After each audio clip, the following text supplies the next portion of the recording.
Just a few hours at midnight, the federal government is expected to shut down. It will be the first government shutdown since the last time Donald Trump was president.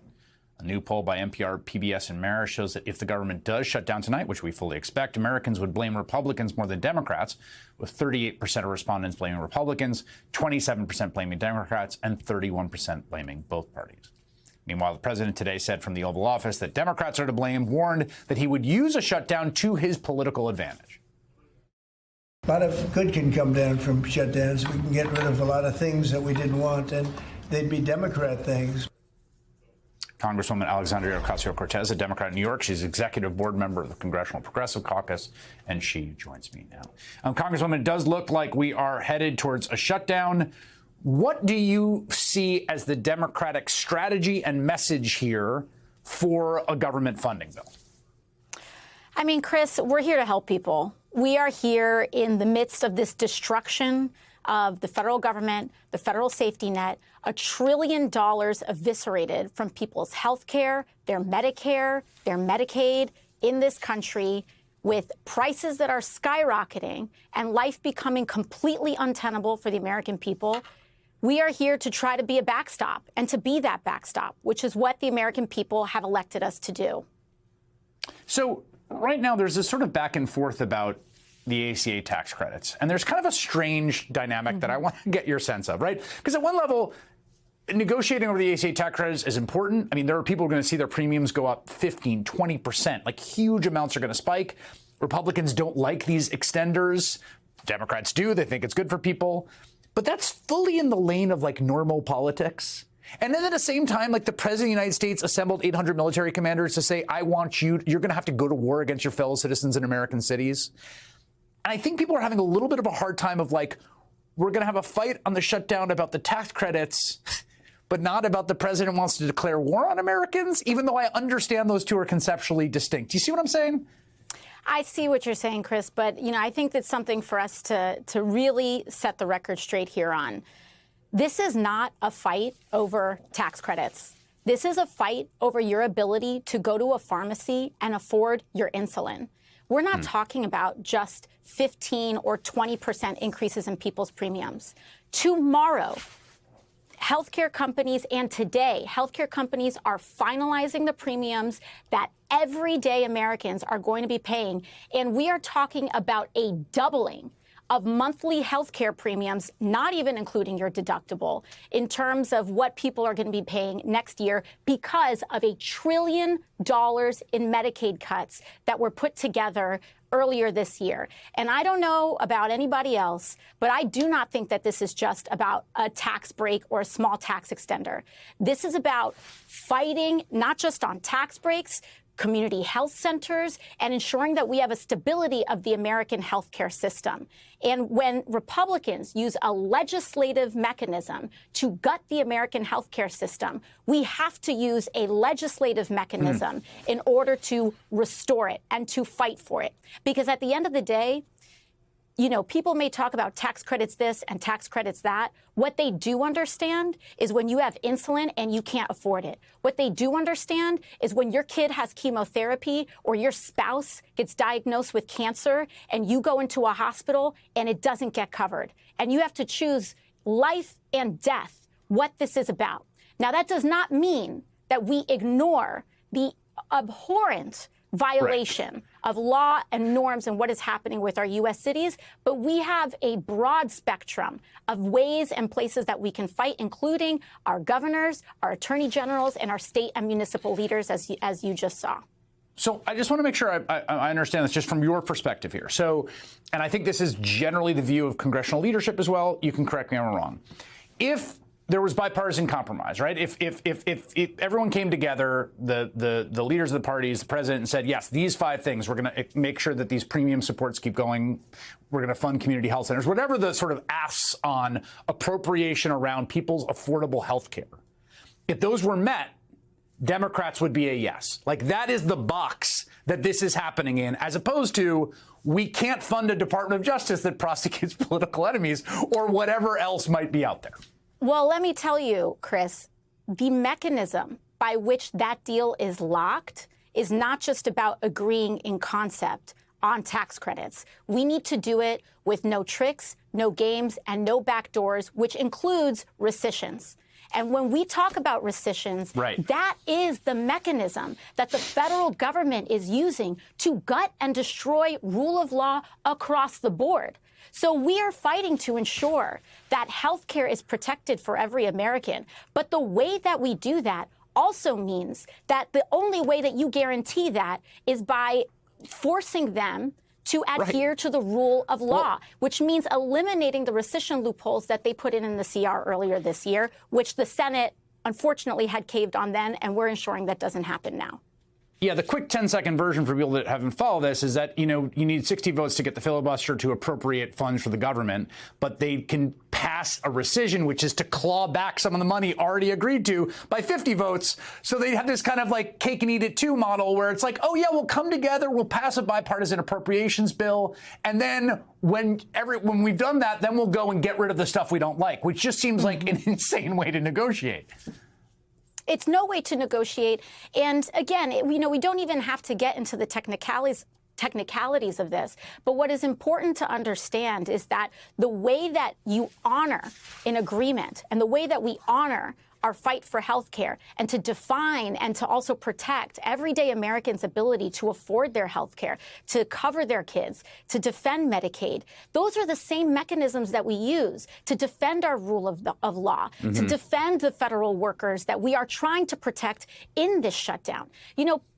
Donald Trump is trying to play this bluffing game of, well, maybe what we're going to do is hold all the federal workforce hostage and fire everybody. Donald Trump has been firing everybody. We saw this with DOJ. We've seen this at the State Department. We've seen this at the Department of Justice. They are firing everybody. They are completely eliminating the federal workforce. And in order for us to stop this madness, we have to put a stop to it, and we have to stop enabling their abuse of power, including their use of rescissions. And when we're fighting on their health care, it forces them to act in ways in accordance with the law in other ways, too.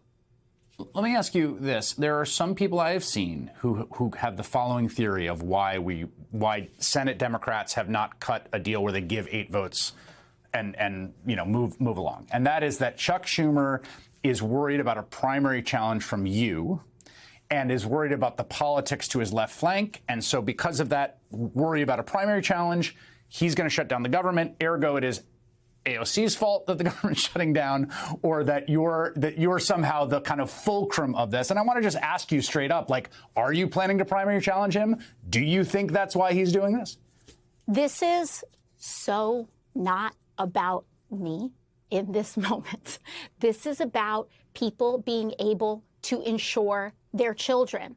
And I will say, because I saw some senators speculating about this, and I saw some Republican members of Congress saying, oh, well, if we have this shutdown, it's because of AOC. Well, if that's the case, my office is open, and you are free to walk in and negotiate with me directly. Because what I'm not going to do is tolerate 4 million uninsured Americans because Donald Trump decided one day that he wants to just make sure that kids are dying because they don't have access to insurance.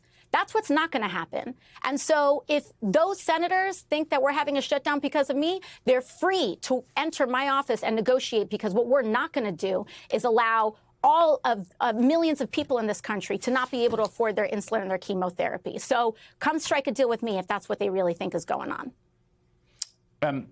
There is, over the last week, it seems a lot of people, and I include myself among them, feel like a sort of rising sense of alarm about the aggressiveness of the sort of authoritarian aspirations of this government, essentially firing a U.S. attorney to replace him with a patsy who will indict a political enemy. The continued threat of using the military on American citizens, the ordering the troops to Portland and then backing up because it was 5-year-old B-roll. I don't know.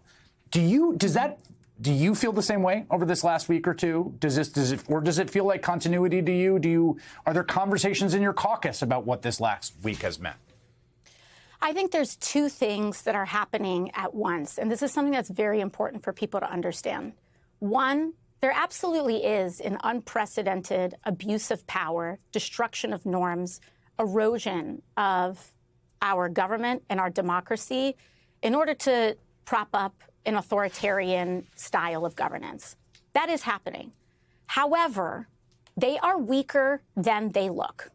And it is important that we remember that, because what they rely on is the impression of power, the perception of inevitability, in us giving up in advance to say, oh, what's going to happen if I stand up, et cetera. Nothing's going to happen.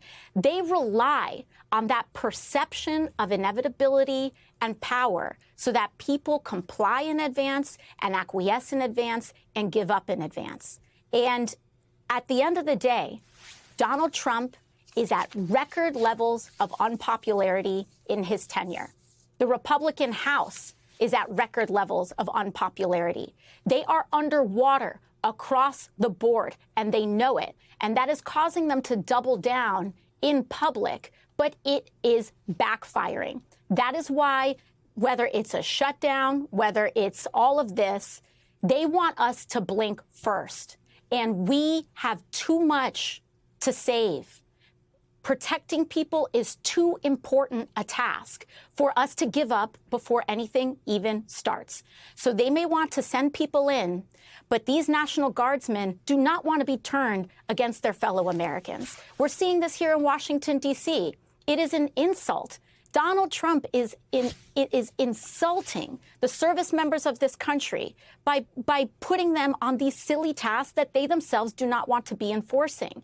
And so we have to understand that standing up matters, that our voice matters, to not give in to this cynicism, because that is what they rely on in order to perpetuate this idea that they are that they have total immunity from consequence. They will experience the consequences of this, but we have to be the consequence, which is why we have to stand tall right now alongside everyday Americans who want us to be standing up right now as well.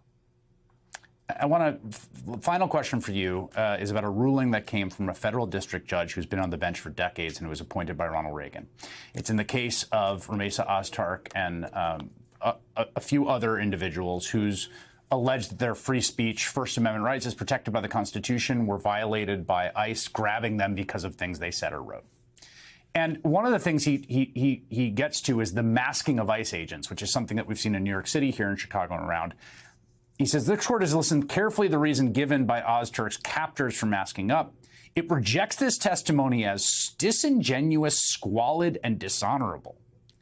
ICE goes mass for a single reason: to terrorize Americans into quiescence. This is a federal judge appointed by Reagan.